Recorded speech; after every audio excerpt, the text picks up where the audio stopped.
কত রাজা, কত বাদশা, কত শাহানশাহ, আমির, ওমর এই পৃথিবীর জমিনে ছিল, যাদের ঘর বাড়িগুলা কত সুন্দর ছিল, যাদের বিল্ডিং ইমারত কত মজবুত ছিল, যাদের ধমকে জমিন থরথর করে কাঁপত, আজকে তাদের কবরের উপরে গরু ছাগলে ঘাস খায়, কবর থেকে তাদের খেদাইবার শক্তি নাই। কুজা কারণ, কুজা ফেরাউন, কুজা নমরুদ সুদাহমান,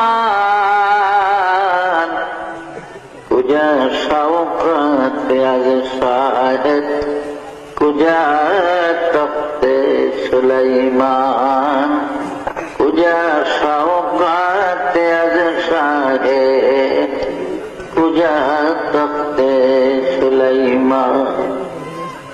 এখন জাহাজ গাড়ি হাওয়ায় চলে, কলেরই বিধান, ওগো বিনা কলে হাওয়ায় চলত হযরত সুলাইমান, মোরা সেই মুসলমান। এই পৃথিবীর জমিনে চারজন বড় বড় প্রতাপশালী বাদশা ছিলেন, রাজা ছিলেন, যারা সারা দুনিয়া শাসন করেছে, যাদের রাজত্বের সীমানা ছিল মিনাল কাফে ইলাল কাফ, সূর্য উদয় হতে অস্তমিত স্থান পর্যন্ত রাজত্বের বাউন্ডারি ছিল। এমন চারজন বাদশা ছিলেন এই পৃথিবী। এদের মধ্যে দুইজন ছিল কাফের আর দুইজন ছিলেন মুসলমান। কাফের মধ্যে দুইজন ছিল বাদশাহ নমরুদ এবং মুখতানসর, আর মুসলমানের মধ্যে ছিলেন হযরত নবী সাইয়েদনা সুলাইমান আলাইহিস সালাম এবং বাদশাহ যুলকারনাইন।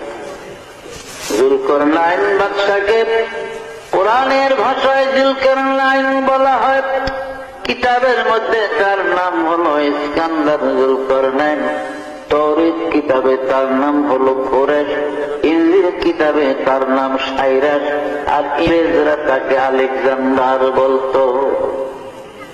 এই বাদশাহ যুলকারনাইন এই পৃথিবীর জমিনে তিনি 1600 বছর হায়াত পেয়েছিলেন। কয়শো বছর? 1600 বছর। আমাদের 14 গোষ্ঠীর হায়াত একত্র করলে ওই বনে 1600 বছর। যত লাভ দিলেন তো বাদ না। ভাইয়েরা আমার, বাদশাহ যুলকারনাইনকে আল্লাহ পাক মুজিজা স্বরূপ একটা ঘোড়া দান করেছিলেন। তাফসীরে জাবিরিতে আছে, জামে সগীর বগবীর মধ্যে লেখে বাদশাহ যুলকারনাইনকে আল্লাহ পাক মুজিজার একটা ঘোড়া দিয়েছিলেন। এই ঘোড়াটার এত স্পিরিট, এত পাওয়ার ছিল যুলকারনাইন, এই ঘোড়ায় চড়ে পৃথিবীটা জীবনে 2 বার ভ্রমণ করেছে। পৃথিবীটা জীবনে সূর্য উদয় হতে অস্তমিত স্থান পর্যন্ত যুলকারনাইনের জীবনে 2 বার পৃথিবী ভ্রমণ করছে। ঘোড়াটার এত স্পিড, এত পাওয়ার ছিল, এত দ্রুত গতিতে চলত যুলকারনাইনের ঘোড়া। যখন তিনি ঘোড়ায় চড়ে পৃথিবী ভ্রমণের জন্য ঘোড়াকে চাবুক মারতেন, আঘাত করতেন, তার ঘোড়াটা এক এক কদমে 12,000 মাইল করে চলত। জেরুজালেম শহর থেকে, অর্থাৎ বাইতুল মুকাদ্দাস থেকে, বাইতুল মুকাদ্দাসের আরবিতে 3টা নাম, বাইতুল মুকাদ্দাস, বাইতুল মাকদাস, বাইতুল কুদস, এই 3 নামে ব্যবহার। আর ইংরেজিতে বলা হয় জেরুজালেম। ইহুদিরা ইব্রানি ভাষায় তারা ওর সেলিম বলে জেরুজালেম। 5টা নাম হল। এই বাইতুল মুকাদ্দাস বা জেরুজালেম শহর থেকে 9 মাইল উত্তর দিকে গেলে একটা মহকুমা শহর, ইংরেজিতে আলেকজান্ডারিয়া সিটি বলা হয়, আরবিতে মদিনাতুল ইস্কান্দারিয়া বলে। এই ইস্কান্দারিয়ার মধ্যে বাদশাহ যুলকারনাইনের কবর আমি গুনাহগার অনেকবার জিয়ারতের তৌফিক আল্লাহ দান করেছিলেন। আমার এক বন্ধু ছিল মাওলানা হাসান নামে, তার বাড়ি ছিল চট্টগ্রাম মহেশখালীতে, দ্বীপের ওই পা। ও হাটহাজারির থেকে দাওরা পাস করে বাগদাদে গেছে আমার 4 বছর আগে। আমি 61 ইংরেজিতে ঢুকছি সিরিয়াতে, তবে বাগদাদে আসছি আমি ঢুকার সময়ও বাগদাদ হয়ে সিরিয়াতে গেছি, কিন্তু 4 মাস একাধারে ছিলাম ইংরেজি 1962 আসে। এই 62 ইংরেজিতে আমার ওই হাসানের সাথে দেখা। আমরা বড় বড় কবর দেখলে সব কইরা নিজেরা একটা আনন্দ উৎসবের মাধ্যমে রুমালের কোনায় ধরে ধরে মাপতাম, দেখতাম কবরটা কত লম্বা। এতে দেখা গেছে বাদশাহ জুলকারনাইনের কবরটা 48 হাত লম্বা।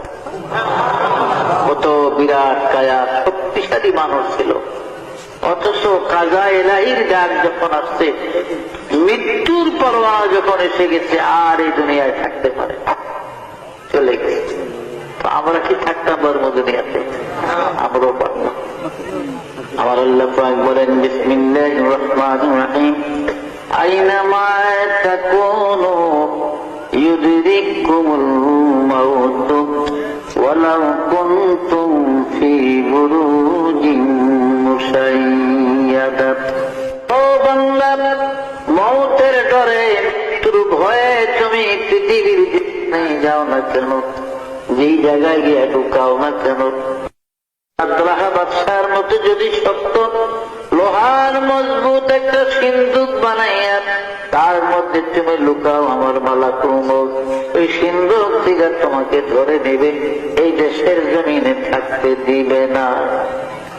माल दौलत इल्म हशमत कुछ नहीं काम आएगा, माल दौलत इल्म हशमत कुछ नहीं काम आएगा, मौत जिस दिन आ जाए गर्दन पकड़ ले जाएगा। দুনিয়ার মাল দৌলত কোনো কাজে লাগবে না। আজরাইল আলাইহিস সালাম যখন আসবে, ঘাট ধরে গর্দান ধরে নিয়ে যাবে, এই দেশের জমিনে